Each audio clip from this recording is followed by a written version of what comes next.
Good afternoon, all of you, and welcome to the world of statistics. ഇന്നത്തെ ക്ലാസ്സിൽ sampling survey മെത്തേഡ്സിന്റെ കുറച്ച് questions work out ചെയ്യാമെന്നാണ് വിചാരിക്കുന്നത്.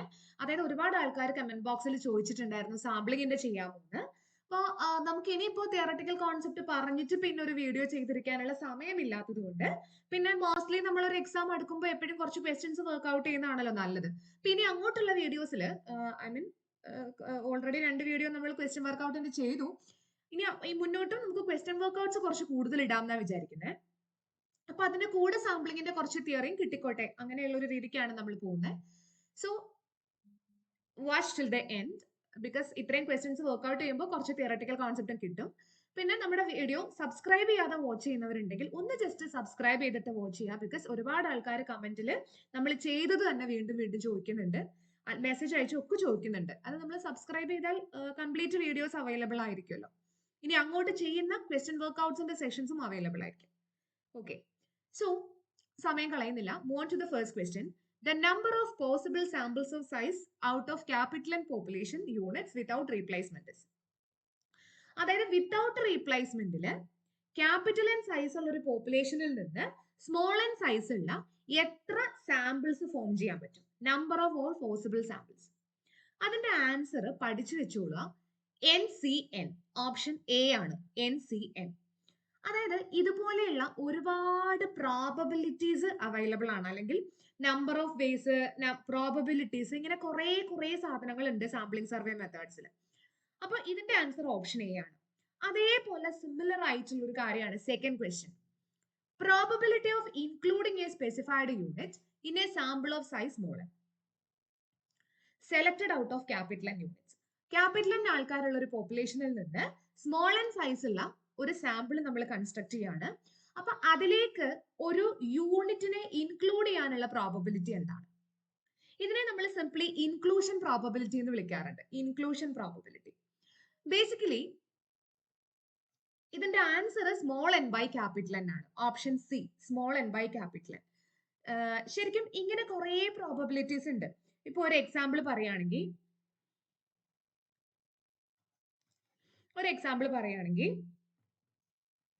Simple random sampling with റീപ്ലേസ്മെന്റില് probability that any unit in a population of capital N unit selected in any draw.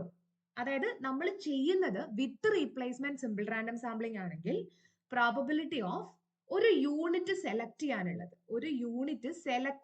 Probability 1/N ആണ്. 1/N ആണ്. അത് മറക്കാതിരിക്കുക. വിത്ത് റീപ്ലേസ്മെന്റ് ആയതുകൊണ്ടാണ്. ബിക്കോസ് വിത്ത് റീപ്ലേസ്മെന്റ് എന്ന് പറഞ്ഞു കഴിഞ്ഞാൽ വിത്ത് റീപ്ലേസ്, അതായത് എടുക്കുന്നതിനെ നമ്മൾ വീണ്ടും റീപ്ലേസ് ചെയ്യാണ്.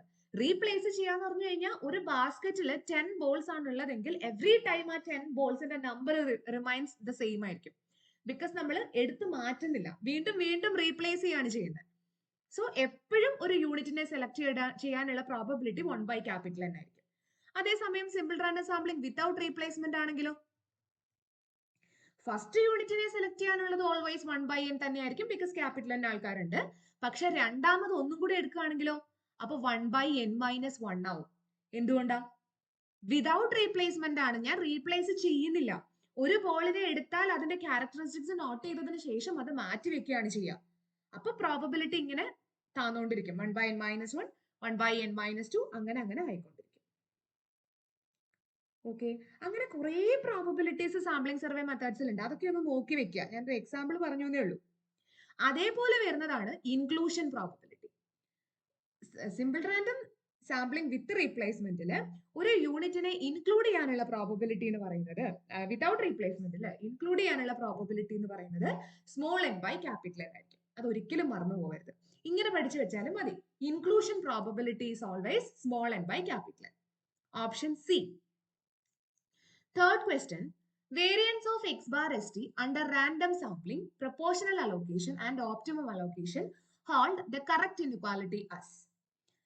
അതായത് നമ്മള് ഇപ്പോ നമുക്കറിയാം 3 തരത്തിലുള്ള സാമ്പിളിംഗ് പ്രൊസീജിയേഴ്സ് ആണ് മോസ്റ്റ് ഇമ്പോർട്ടന്റ് ആയിട്ട് നമ്മൾ പഠിക്കുന്നത്. എന്താണ്?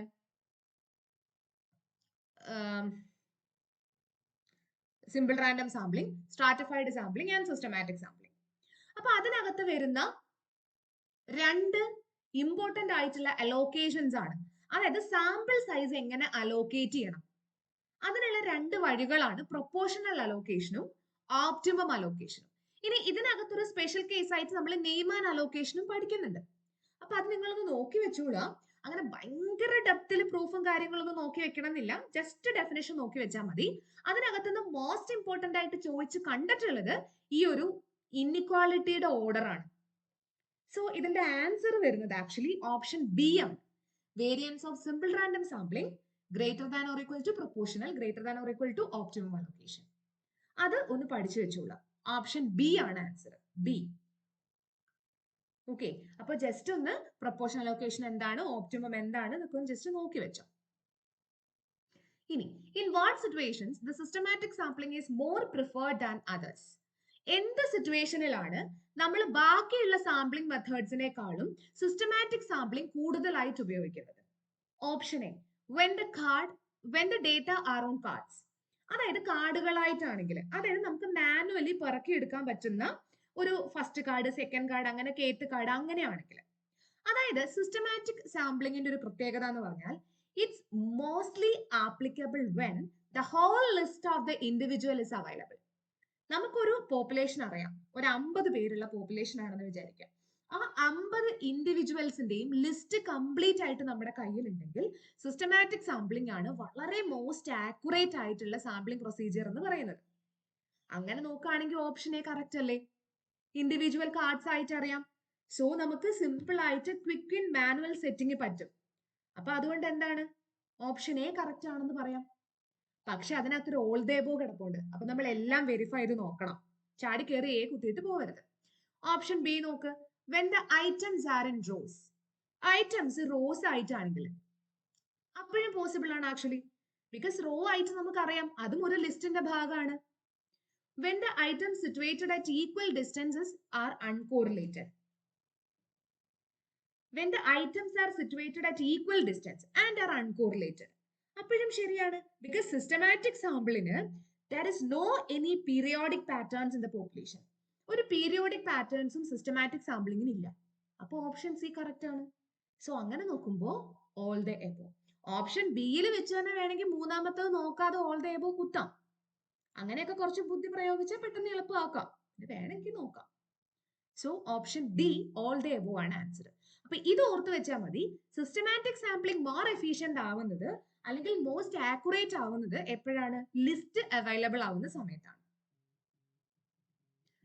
Fourth question, linear systematic sampling and linear and circular systematic sampling are equivalent if and only if capital n ഒരു whole number ആവുമ്പോഴാണോ, small n ഒരു whole number ആവുമ്പോഴാണോ, n equal to small n ആവുമ്പോഴാണോ, none of the above ആണോ?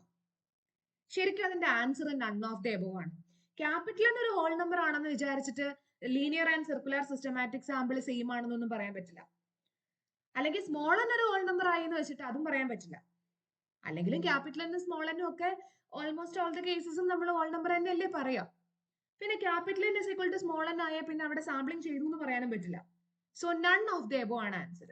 ഇനി എപ്പോഴാണ് linear and circular systematic sampling equivalent ആകുന്നത്? അത് നമുക്ക് പഠിച്ചു വെക്കണമല്ലോ.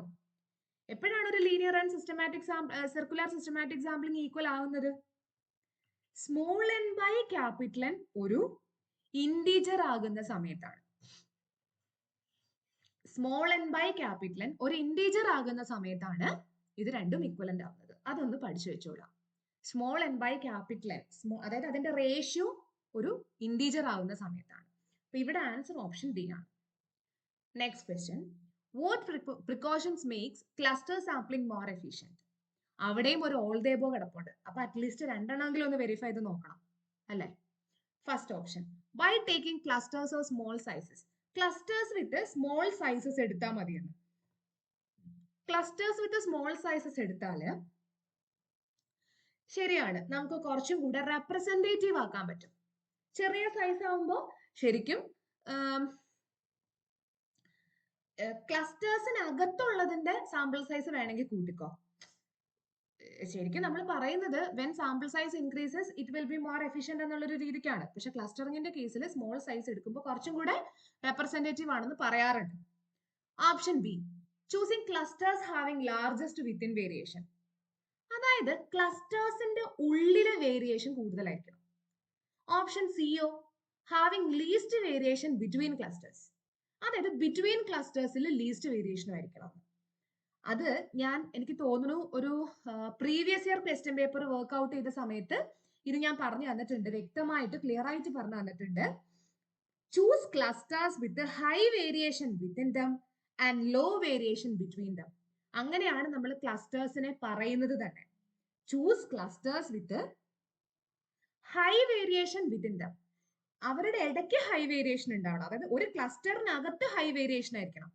High variation within them and low variation between them. So ബിയും സിയും കറക്റ്റ് ആണ്.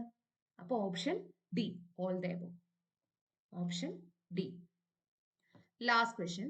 Stratified sampling belongs to the category of judgement sampling ആണോ, സബ്ജക്റ്റീവ് സാമ്പിളിംഗ് ആണോ, കൺട്രോൾഡ് സാമ്പിളിംഗ് ആണോ, നോൺ റാൻഡം സാമ്പിളിംഗ് ആണോ?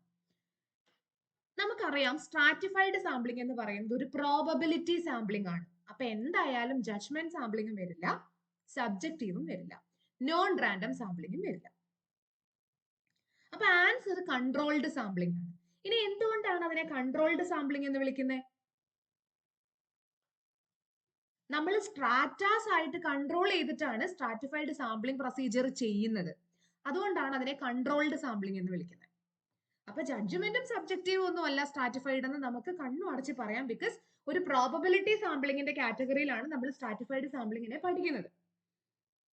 Okay, so controlled sampling, option C. അപ്പൊ ഇത്രയും നോക്കി വെക്കാം. അപ്പോൾ ചെറിയ ചെറിയ വീഡിയോസ് ആയിട്ടാണ്. ബാക്കി സാമ്പിളിംഗിന്റെ ക്വസ്റ്റ്യൻസ് അടുത്ത വീഡിയോയിൽ ഇടാം. ചെറിയ ചെറിയ വീഡിയോസ് ആയിട്ട് ഇടുമ്പോൾ നിങ്ങൾക്കും എളുപ്പമായിരിക്കും. കുറെ കാണുമ്പോഴല്ലേ ബുദ്ധിമുട്ടുണ്ടാവുക. അപ്പോൾ ഇത്രയും നോക്കിക്കൊള്ളാം. ഓക്കെ, എന്തെങ്കിലും ഡൗട്ട്സ് ഉണ്ടെങ്കിൽ ചോദിക്കാം. Wait for the next video. Thank you for watching.